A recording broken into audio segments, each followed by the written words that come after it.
जय माँ भवानी आपण मानक आस्ट्रोशक्ति कार्यक्रम को स्वागत। मकर संक्रांति 2024 मसीहा जनवरी मास 15 तारिख दिन सारा भारत वर्ष रे पालन होगाकू जाउछि। एहाकू अलगा अलगा प्रांत रे अलगा भाव रे पालन करा जाई थाए। एहा एक बहुत शुभ दिन एवं एही दिन एक अपूर्व ग्रह स्थिति रही थाए जहा फल रे एही दिन करा जाउथिबा प्रतिकार उपाय एवं कर्म द्वारा जीवन रे आसीबाकू थिबा बहुत अशुभ फल को आमे माने दूर करी शुभ फल को पाई पारि थांती। मकर संक्रांति दिन आमे माने कोन करिबा केते बेले करिबा एवं एहाकू करिबा द्वारा आम मानकू कोन शुभ फल मिलिबो एही दिनटीर गुरुत्व कोन से सब विषय रे आज आलोचना करिबा। वीडियोटी भल लगिले लाइक कमेंट शेयर करंतु, चैनल को सब्सक्राइब करंतु जहा फल रे मोर प्रत्येकटी वीडियो आपण मानक पाखरे पहुंची जिवो। मकर संक्रांति दिन बहुत शुभ दिन, बहुत शुभ समय, कारण एही दिन माँ गंगा जी की पवित्रतार प्रतीक जहांक स्पर्श रे समस्त प्रकार पाप दूर होई थाए धरा पृष्ठ रे अवतरण करथिले। सेथिपाई एही दिनटीर महत्व बहुत अधिक। माँ गंगा हेउछंती पवित्र जलर प्रतिनिधि। जेउ जल सारा पृथ्वी रे 70 भाग रहिछि एवं आम शरीर रे मध्य 70 भाग रहिछि। तेणु प्रथा अछि एही मकर संक्रांति दिन सूर्योदय पूर्वरु किंबा सूर्योदय समय रे पुष्करिणी नदी एवं समुद्र रे स्नान करिबा सहित सूर्यदेव को जल बा अर्घ्य प्रदान करने द्वारा जीवन रे आसीबाकू थिबा घटिबाकू थिबा बहुत अशुभ फलरू आमे माने निजको रक्षा करि पाइबा। एहा सहित बहुत शुभ फल आम पाखकू आसीबाकू लागिबो। आम शरीर मध्यरे थिबा नकारात्मक शक्ति सबू एही दिन जल रे स्नान करिबा द्वारा शरीररू बाहरकू बाहरी जिवो, जहा फल रे आम शरीर मध्य को सकारात्मक शक्ति सबू प्रवेश करने लगिब एवं एहा द्वारा जीवन रे आमे करुबाकू थिबा प्रत्येकटी कार्य रे सफलता प्राप्त करि परिबा।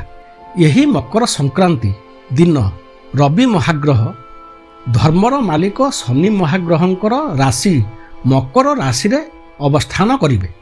पिता पुत्रंक घरे रहिबे।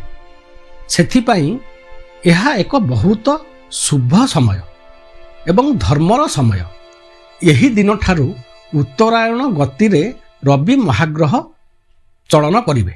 यही दिनटी को पितामह भीष्म छर सज्जारे पड़िथिबा समय रे अपेक्षा करिथिले देह त्याग करिबा पाई।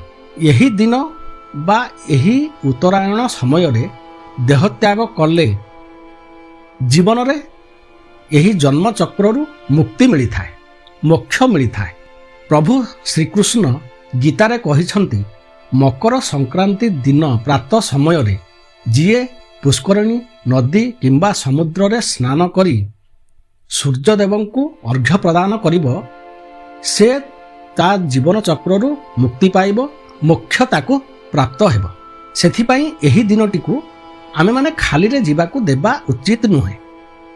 एही दिन दान धर्म जप तर्प कर्म रे बहुत शुभ फल आमको मिली थाए एवं बहुत अशुभ फल आमर नाश होई थाए। रवि महाग्रह 15 तारिख दिन मकर राशि रे जेतेबेले अवस्थान करिवे सेही समय रे केतु महाग्रहंकर पंचम दृष्टि रे रहिबे एवं 15 तारिख दिन सकाळ 8टा पर्यंत राहु महाग्रहंकर शतभिषा नक्षत्र रे रहिबे। एहा एक अशुभ जोग रवि महाग्रहंक पाई, कारण राहु आउ केतु महाग्रह रवि एवं चंद्र महाग्रहं को ग्रास करि थांती। सेथिपाई ग्रहण एवं पराग जोग होई थाए। राहुंक नक्षत्र रे केतुंक दृष्टि रे रवि महाग्रह मकर संक्रांति दिन रहुथिबारु एही समय रे आमे माने किछि उपचार कले रवि महाग्रहंकर संपूर्ण बा पूर्ण फल आम मानकू मिलिबो। रवि महाग्रह केतेकांशरे पीड़ित रहुथिबारु ତାଙ୍କୁ ଏହି ପୀଡ଼ାରୁ ଆମମାନେ ମୁକ୍ତ କରିବା ଦ୍ୱାରା ସେ ଆମକୁ 100% ଫଳ ପ୍ରଦାନ କରିବେ। ସେଥିପାଇଁ ଆମେମାନେ କ'ଣ କରିବା? ପ୍ରଥମେ ଆମେମାନେ କିଛି ରାଶି, ଦୁବ ଘାସ ଏବଂ କୁଶ, ଯାହାକୁ ବ୍ରାହ୍ମଣମାନେ ଆମ ହାତରେ ପିନ୍ଧାଇ ସାରିଲା ପରେ ପୂଜାକର୍ମ କରାଇଥାନ୍ତି। ରାଶି, ଦୁବ ଘାସ ଏବଂ କୁଶ ଏହାକୁ ଆମେମାନେ ଆମ ଦେହରେ ଓଦା କରି ମାଲିସ କରିବା ପରେ ଏହାକୁ ହାତରେ ଧରି ପୁଷ୍କରିଣୀ, ନଦୀ ଏବଂ ସମୁଦ୍ରରେ ସ୍ନାନ କରିବା। ଏହାକୁ ସ୍ନାନ କରିବା ସମୟରେ ନିଜ ମୁଣ୍ଡ ଉପରେ ରଖି ମସ୍ତକରେ ପାଣି ଢାଳିବା ଦ୍ୱାରା ଶରୀର ମଧ୍ୟରୁ ବହୁତ ନକାରାତ୍ମକ ଶକ୍ତି ଦୂର ହୋଇଯାଇଥାଏ। ଯଦି ପୁଷ୍କରିଣୀ, ନଦୀ ଏବଂ ସମୁଦ୍ରରେ ସ୍ନାନ କରିବା ଆମ ପାଇଁ ସମ୍ଭବ ନ ହୋଇଥାଏ, ତାହେଲେ ଘରେ ଆମେ ଜଳକୁଣ୍ଡରେ ଏ ସମସ୍ତ ଦ୍ରବ୍ୟକୁ ପକାଇ କିଛି ସମୟ ଏହାକୁ ରଖିଲା ପରେ ସେହି ଜଳରେ ସ୍ନାନ କରିବା ଦ୍ୱାରା ମଧ୍ୟ ଶୁଭ ଫଳ ମିଳିଥାଏ। ଏହି ଦିନ ସ୍ନାନ କରିସାରିଲା ପରେ ସୂର୍ଯ୍ୟଦେବଙ୍କୁ ତାଙ୍କର ମନ୍ତ୍ର ସହିତ ଅର୍ଘ୍ୟ ପ୍ରଦାନ କରନ୍ତୁ। ଓଁ ଘୃଣୀ ସୂର୍ଯ୍ୟ ଆଦିତ୍ୟଶ୍ରୀ ନମଃ। ଏହି ମନ୍ତ୍ର ଉଚ୍ଚାରଣ କରିବା ସହିତ ଜଳ ମସ୍ତକ ଉପରୁ ତଳକୁ ଢାଳନ୍ତୁ। ଏହା କରିସାରି ଦିନଟି ଯାକ, କାରଣ ସଂକ୍ରାନ୍ତି ସନ୍ଧ୍ୟା ସମୟ ପର୍ଯ୍ୟନ୍ତ ରହିବାକୁ ଯାଉଛି, ତେଣୁ ସମ୍ପୂର୍ଣ୍ଣ ଦିନଟି ଯାକ ନିରାମିଷ ଭୋଜନ ସହିତ ସାତ୍ୱିକ ଭୋଜନ କରି ନିଜର ଇଷ୍ଟ ମନ୍ତ୍ରକୁ ଜପ କରିବାକୁ ଚେଷ୍ଟା କରନ୍ତୁ। କେଉଁ ରାଶି ପାଇଁ କେଉଁ ମନ୍ତ୍ର ତାଙ୍କର ଇଷ୍ଟ ମନ୍ତ୍ର, କେଉଁ ଲଗ୍ନ ପାଇଁ କେଉଁ ମନ୍ତ୍ର ତାଙ୍କର ଇଷ୍ଟ ମନ୍ତ୍ର, ତାହା ଜାଣିବା ପାଇଁ କମେଣ୍ଟରେ ଲେଖିଲେ ସେ ବିଷୟରେ ମୁଁ ସେମାନଙ୍କୁ ଉତ୍ତର ପଠାଇଦେବି।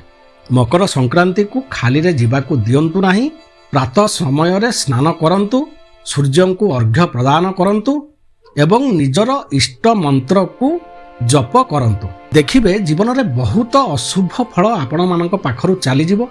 ବହୁତ ନକାରାତ୍ମକ ଶକ୍ତି, ନେଗେଟିଭ୍ ଏନର୍ଜି ଆପଣମାନଙ୍କ ଶରୀର ମଧ୍ୟରୁ ବାହାରିଯିବ, ଯାହାଫଳରେ ଆପଣ ସ୍ୱାସ୍ଥ୍ୟ, ସମ୍ମାନ, କର୍ମସଂସ୍ଥାନ ଏସବୁ କିଛି ସୁବିଧାରେ ପାଇପାରିବେ।